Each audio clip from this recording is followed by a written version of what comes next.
Negosyo o kalayaan? Bayan o sarili, pumili ka! Paano ninyo nasisigurang pag-usapan ng negosyo kung mga alipin tayo sa sarili nating bayan? Minamahal ko ang ating bayan. Pendejadas! Good afternoon. Good morning, Mr. Chair, Your Honors. Magandang umaga po.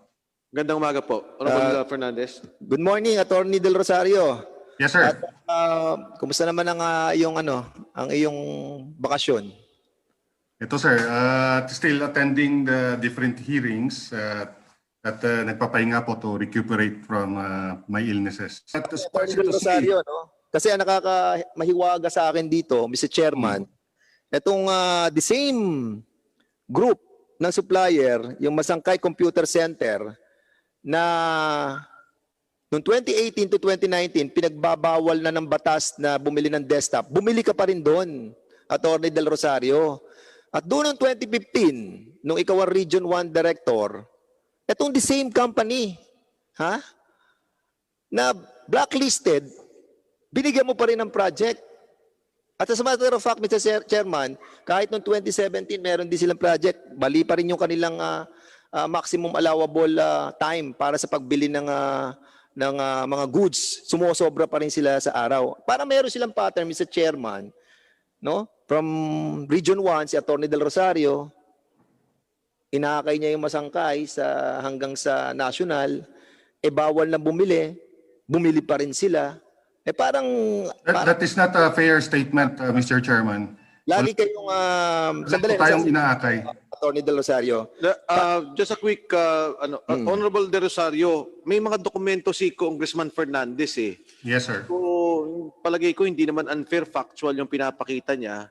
Kaya nga tinatanong niya yung back at tinatanong ka niya para mailinaw tong punto to. Pero may mga dokumento siyang pinapakita. Oh, thank you, Mr. Chair. But the insinuation na inakay ko po yung provider is not fair, no? Dahil una, the procurement process, ang determination niyan ay sa Bids and Awards Committee and sa end user.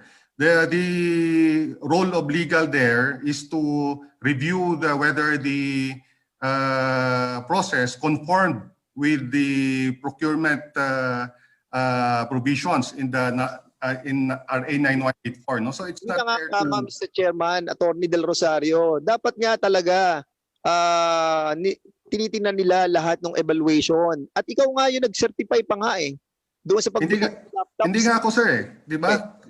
It was not my signature. It was not your signature, but coming from your legal department. It was processed by the internal legal department. Sandali muna, Attorney Del Rosario. Tanungin muna natin si yung nakapirma ditong isa, si Pukotan. Attorney Pukalan is recognized. Pukalan, Attorney Pukalan. Sige, tatanungin kita. Okay. Klaro lang.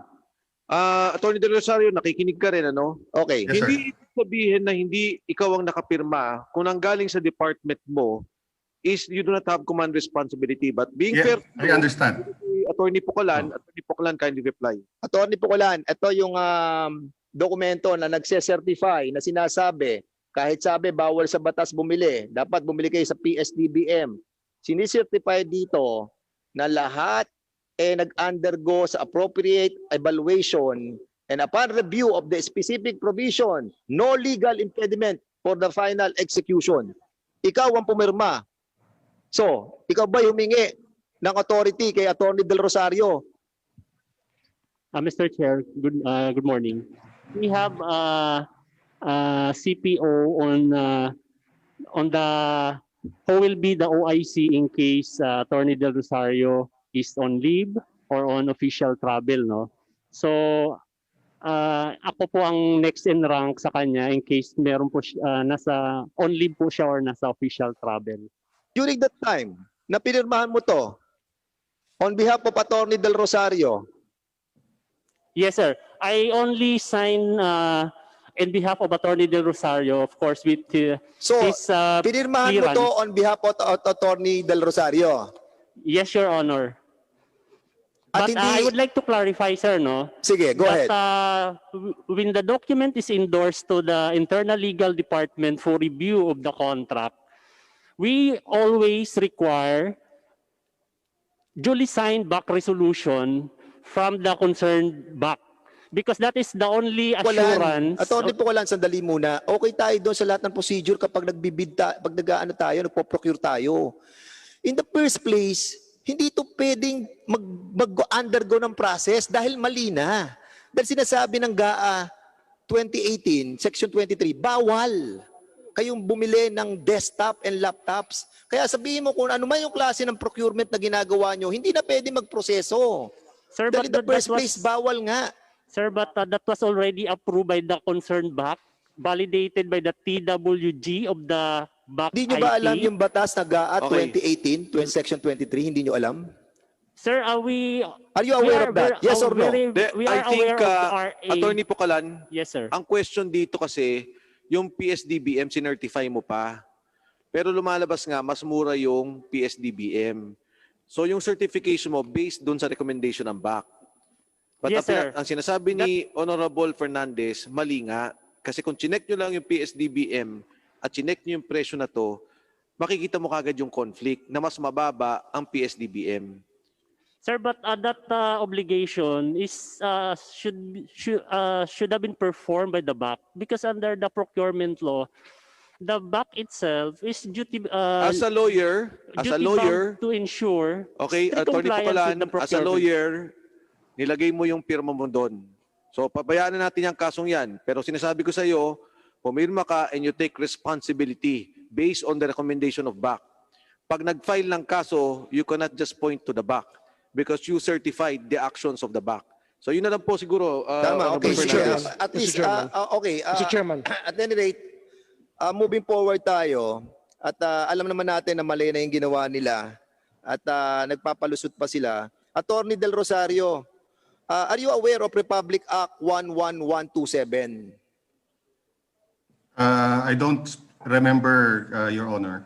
Ito po yung pagbibigay ng authority doon po sa inyong ginawang payment system ng PhilHealth na dapat po ay aprobado ng ating pong Bangko Sentral. Kasi hindi ko po kayo natanong noon. Yes, Kasi sir. kung kayo legal, syempre lahat ng mga gagawin nyo sa PhilHealth dapat dumadaan po sa legal para hindi po nailalagay sa alanganin yung inyong pong PhilHealth Board. Kasi nga dito, dahil sinasabi ng batas, under National Payment System, dapat authorized kayo, dapat supervised kayo, dapat regulated kayo. Hindi kayo makakapag-release ng pera sa National Payment System. Paglalagay ng pera sa ospital o sa mga different LGUs, bawal yun. Aware po ba kayo dito na ginawa niyo yung payment system pero hindi pa kayo authorized ng batas? No, sir. I'm not aware that there is a deficiency in the compliance of PhilHealth. But may I also point out that the payment system of PhilHealth has been existing since its creation, Your Honor. Existing, since what? Since the creation of PhilHealth, that payment through the banks has already been implemented, Your Tama Honor. ka doon, Attorney Del Rosario. As a matter of fact, ay ito pong batas na to ay naaprubahan lamang no October 2018. Pinirmahan po ng Pangulo ng Bansa, Rodrigo Roa Duterte.